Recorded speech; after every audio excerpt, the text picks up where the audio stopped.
I want to thank the University of Texas, all of our industry leaders, our leaders around Travis County, and also our leaders around Central Texas, who've banded together to help us get to a 90% reduction in both our business and our personal interactions. Thank you. Thank you in advance.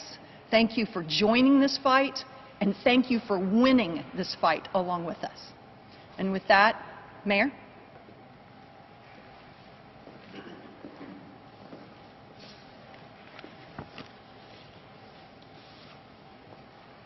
You know, there are a lot of cities around the country right now and around the world that are dealing with this virus in pretty drastic situations. The wonderful thing for us in this city is that we have it within our control as to whether or not we head in that direction or in a different direction. And I take a large measure of hope from that because I like having it being something that we can impact and that we as a community get to decide.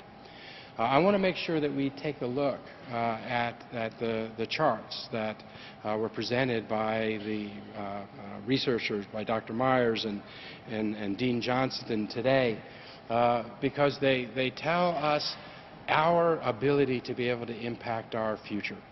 The charts show us, as you can see on this, the time goes across the bottom of the chart. The numbers with a 50% reduction, the numbers are, you can see the lines are in red. This is hospitalizations in our city. Now these models are just models. They take into account a lot of factors. A lot of things could change, but based on the best information we have right now, as Dr. Escott said, in just a month or two we could be 15,000, 20,000 hospital beds short. That's going to require us to start building temporary shelters, erecting tents, commandeering or taking over or getting use of buildings, 20,000 beds. But if we get to a 75% reduction level, look at the decrease that makes. And if we get to a 90% reduction level, that means our existing hospital capacity can handle what's going to be coming to us. And we get to decide based entirely on whether or not we can rally the community will to reduce the number of daily contacts that we have in our city. You know, there are a lot of charts in the University of Texas presentation, and I urge everybody to take a look at them. It looks at ICU units and other things, but I want you to look at this next slide. This is the mortality slide. This is a very serious slide because we know that this virus has the capacity to get some people so sick that they die. Now it's a small number relative to the number of people that will get the virus because it's like the flu. A lot of us are going to catch it. But even that number is one that we have the ability ourselves to decide what kind of impact we have in our community. The numbers again, with a 50% reduction in daily contacts, we're talking about thousands and thousands of people that we'll lose. That number, if you go look at the University of Texas slides, something over 5,000 in our community alone. But if you get to a 75% reduction, look what this does. If you get to a 90% reduction in daily contacts, we're going to be able to save most everybody. This is the choice our community gets to make. We get to decide if we're here or if we're here. And I will tell you that it's going to take all of us making this choice together if we're going to reduce daily contacts. They're individual choices, but it's the collective number that matters. You know, a day or two ago, I was looking at the number of people that were playing and swimming together in Barton Springs. That makes everybody in this city less safe. You know, the age group in our city that is the highest percentage of getting infected with this virus? It's people 20 to 29. And people that are 20 to 29 might not even know that they have it. But when they interact with other people, and they pass it. And then the people that they come into contact with pass it. And it passes on like that, perhaps reaching the ones that are most susceptible in our community. So we get to decide, but there is such incredible hope and opportunity in recognizing we get to control this. And I think that really was the message that the judge gave you and that the two of us really wanted to communicate to the community. You know, a couple of days ago, Governor Cuomo in New York, who's overseeing a pretty grave situation. He's on television every day. Some of you may have seen him. He was describing and looking at pictures of the hospitals in New York, and he said to everybody in the country, look at these pictures because this is your future in just a few weeks. And the unfortunate thing is that probably is going to be true in many communities. But it does not have to be. We can do this differently in our city if collectively, which means individually, but if all of us together decide that we're going to do better, we can, and we will see the benefits of that in helping to save those that we love in this community and save those of us, the first responders and healthcare folks that are at the forefront of this. Thank God for them. Let's help keep them safe too. So with that, I think we're ready to answer questions. Hi, this is Austin Sanders with the Chronicle. I'll be asking questions on behalf of the press corps. So first I want to ask, is the current remain at home order, is that aimed at achieving the 90% reduction in social interactions? And then if you could kind of like help people understand what that looks like. Is you know, interacting with 3 people in a day too much, 2 people, one person? What does that actually mean? You want to take that one? Okay. So that 90% reduction means if you interacted with 10 people normally before the stay-home order, we want you to interact with 1 person outside of your home. That's the kind of order of magnitude of change that we need to see, because anytime 2 people get together, face-to-face in particular, there's a risk of transmission, particularly if that's within 6 feet. So that physical separation of 6 feet, if we're in public places that are still open, and that decrease in number of those person-to-person interactions, as the chart shows, are going to be very, very effective at limiting the spread, really containing it. Remember, the disease is dangerous, but it's most dangerous when it spreads very, very quickly. Because as we've seen in New York, the hospitalizations go up very quickly, and those hospitalizations are not sustainable. And when you stress the healthcare system, that means that more people are going to die that could have been saved if we stretch that over a much longer period of time. So that's what we're looking for, a tolerable amount of people getting sick at a time so that our healthcare system never gets overstressed.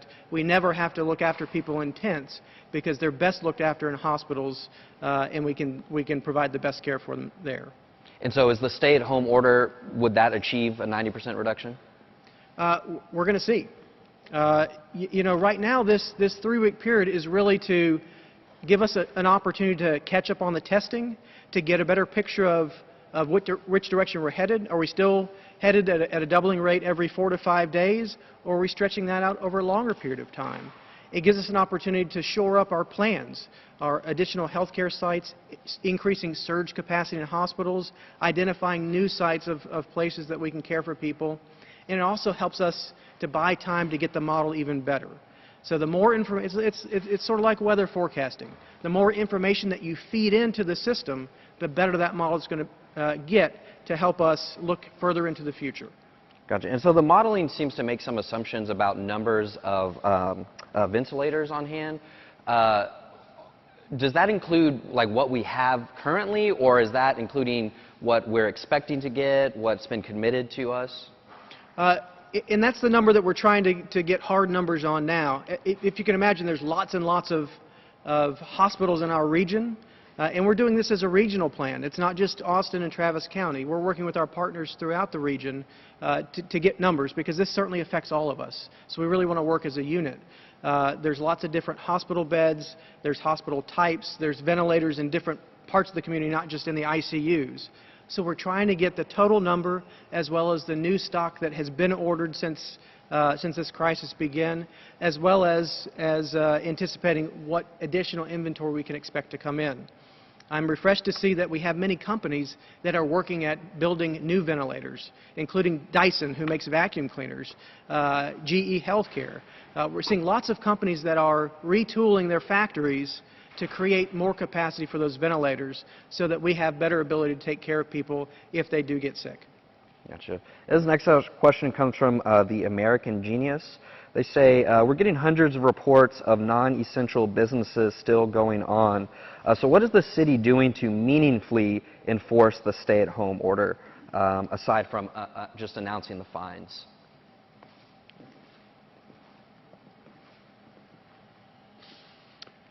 You know, the orders that have been entered, both by the county judge and myself, come with the force of law. So those orders have the capacity to have someone fined or to have somebody put in jail. But as a practical matter, this is not something that we could ever truly enforce to the degree that would be necessary for this to actually work. This is something we're going to have to enforce among ourselves. This is something that we as a community are going to have to want enough so that we police ourselves and so that we remind others around us who might not be noticing that this should be top of mind. This either works or it doesn't work, not based on our ability to enforce it, but based on what value our community together places on thousands of lives here. That's really the question. And this is from the... May I on that point? Just quickly. I'm a former prosecutor, having worked as an assistant county attorney. Enforcement is extremely important, there's no doubt. But much like smoking, the way we get to really drastic behavioral change in order to assure our health and safety is by giving people the information so that they can hold each other accountable. It's this kind of information that's going to make it possible for children to educate their parents, for parents to educate their parents, for businesses to hold each other accountable, to say, really, we have got to get to a 90% reduction in personal and business interactions if our community hopes to meet this threat. Enforcement by law enforcement agencies will be a last resort. We want to use our law enforcement agencies to educate and to assist people to the greatest extent possible in getting this kind of information out so that we can help each other in this fight against COVID-19. So the next questions are from the statesman regarding homelessness. What specific steps is the city taking to prevent the spread of COVID-19 among people experiencing homelessness? Are there places where they'll be able to go to isolate or quarantine if they get sick? And just kind of how much of an impact would that community have on the local hospital system? So as we're developing our emergency response, there's been particular attention paid to those of us that are the most susceptible in our community. And those that are experiencing homelessness in our community are in that group. We have rooms that are available right now so that if someone experiencing homelessness in our community is testing positive, they can be quarantined. We're also getting and putting online larger spaces. We're looking at, and I think in the process of obtaining hotels and other opportunities so that if it requires a larger number of people, we're able to handle that. But in the short term, in the immediate term, if we started running into that situation tonight, we're prepared to make sure that those people and the impacted people are separated. That does bring to mind the people that are most susceptible of this. You know, we should be trying to put a cocoon around the folks in our community that are older and have compromised immune systems. And we should all be trying to do that with people in our family. That's why you have the orders that say, you know, don't go visit nursing homes right now. If you have someone who is older living in your home, try to avoid the contact that they have, even with grandchildren and the like who are out interacting with other people. We should try to put a cocoon around those of us that we're trying to protect the most because they're the most susceptible. We got one from CBS Austin. Regarding concerns of hospital overcapacity, what resources are the city and county looking into to combat potential shortages in beds or supplies? What, if any, places are being considered to serve as backup locations for accommodating those needing hospitalization? So we have a number of options. First, we have the ability to expand capacity within our current hospitals. In addition to that, we have other healthcare settings that's like surgical hospitals that aren't seeing patients now. We have other healthcare facilities. We have facilities that used to be hospitals, and we're looking at all those options as opportunities to expand our bed capacity, our ICU capacity. In addition to that, we are looking at other spaces, including hotels, that we can use to house people with more minor needs, as well as the possibility of turning hotels into hospitals if we need to.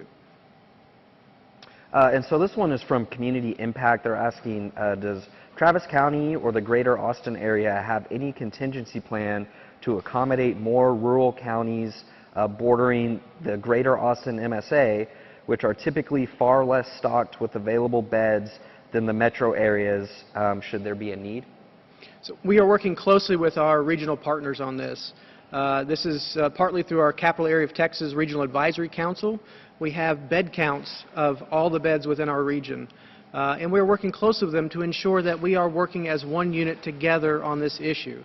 We have many folks who work in Travis County and live in a different county. We have folks who live in Travis County and work outside of Travis County. So we really have to do work together on this. We recognize the fact that our rural communities have less hospital and bed capacity. They have less redundancy. They have less public health resources. So the City of Austin and Travis County is serving as a resource for all of our region so that we can ensure that our partners and our friends are well taken care of. And this is from Kate. On that for a moment. Also, I want to assure those who are listening and viewing that we do have a tremendous collaboration regionally. So we have, the mayor has been on regular phone calls with all of the major metro mayors. I have also been on a continual text string with all of the county judges in every single one of the major metros across the state, as well as on a text string and frequent contact with every municipality inside Travis County, as well as the counties surrounding Travis County. The reason for that is obvious. As major metropolitan areas, we do absorb a lot of the responsibility for the health care that goes on in our suburban and our rural counties. And we are proud of that. We are proud to play a role in a health care network that should be statewide. We would prefer to have a statewide strategy. In the absence of a statewide strategy, we are working very collaboratively, regionally and across regions throughout the state of Texas. And this is from KUT. It's about enforcement, but specifically if APD has any plans to break up groups that are still gathering on the hike and bike trails. We've seen the photos at Barton Springs that have been really distressing to people. Big public gatherings like that, does APD have a plan to deal with those? So whenever we find those, our law enforcement are stepping out to address them. I've been actually encouraged by some of the pictures I've seen of Barton Springs, both before we issued our orders and after. But if we're going to get to 90%, then there's still work to be done. And again, we can put out all of our police, we can put out all of our code enforcement, and we're not going to get to 90% unless this community decides collectively that it's important to get to 90%. And if the community decides that collectively, then we can get there. This is from KXAN. In a UT medical call today, Dr. Clay Johnston with the Dell Med School said that the city could move patients to places like the Irwin Center, Convention Center, or old hospitals in Austin if we hit capacity, hospital capacity. So are those viable possibilities that the city is exploring? So, as I said before, we're looking at a number of different options. Some of those include large spaces, like the ones mentioned. Other options are hotel rooms, where we can physically separate individual people. Hotels are more similar to hospitals than convention centers are. But we may have options to do some of both, depending upon the situation. We do have multiple teams working on these very issues right now to identify the best sites for use, both as hospital-type sites as well as shelter-type of sites for those who don't have a place to go to. We want to be very clear that if we have individuals who are positive for COVID-19, their home situation needs to be safe. It needs to be effective at preventing spread even within the home. So some of those things involve, is there a separate room that individual can stay in? Are there few enough people in the household to limit social distancing? Other important factors are, is there somebody at home who is elderly or who is at high risk for a complication? If that's the case, we want to offer a place for those individuals to stay where they can not risk the individuals at home. So this is from Univision. Is there any evidence or data that shows that the shelter-in-place order is actually influencing people to stay home? Dean Johnston today mentioned a couple of sources of data on the impact of shelter-in-place based on the proximity of cellular phones to one another. That shows that it's having an impact. It's not nearly where we need it to be. We're happy to say that Texas is scoring an A on that, but that only gives us to about 50%. We've got to do better. So the City Council is set to approve a really sweeping resolution aimed at providing economic relief to people all throughout the city. And people are really needing assistance now. So Mayor, when do you think people will actually begin to see that assistance arriving from those actions the city staff is being directed to take? Just as soon as we can, and I don't have a real good answer to that question yet. We all have been leaning into the federal government because that's really where the greatest assistance can come at a level that will be the most meaningful. I'm real appreciative that the federal government passed what it did this morning. That's going to be bringing checks to many people, most people in our community. The city, by the resolution that we have, is directing and having our economic development department to start stepping forward with things like rental assistance and mortgage assistance. The social service agencies at both the city and the county are taking a look at redistributing the funding that we give to focus it and direct it on the people that need it the most. We have some folks in our community that aren't going to be able to take advantage of unemployment insurance because they weren't employees. We have some people that are not as connected with the government as others, and we as a city and a community need to make sure that we are reaching to everybody in our community to make sure that they're getting the help that they need just as quickly as we absolutely can. So this is from another from the American Genius. Is the city considering any residential rent freezes given the rise in layoffs and furloughs? So at this point, our advice is we don't have the power to be able to give a rent freeze or to a mortgage holder to give them the ability not to have to make mortgage payments or the like. But what we can do, and what the City Council is going to be moving forward today, and what we have already done, tries to get us as close as we can.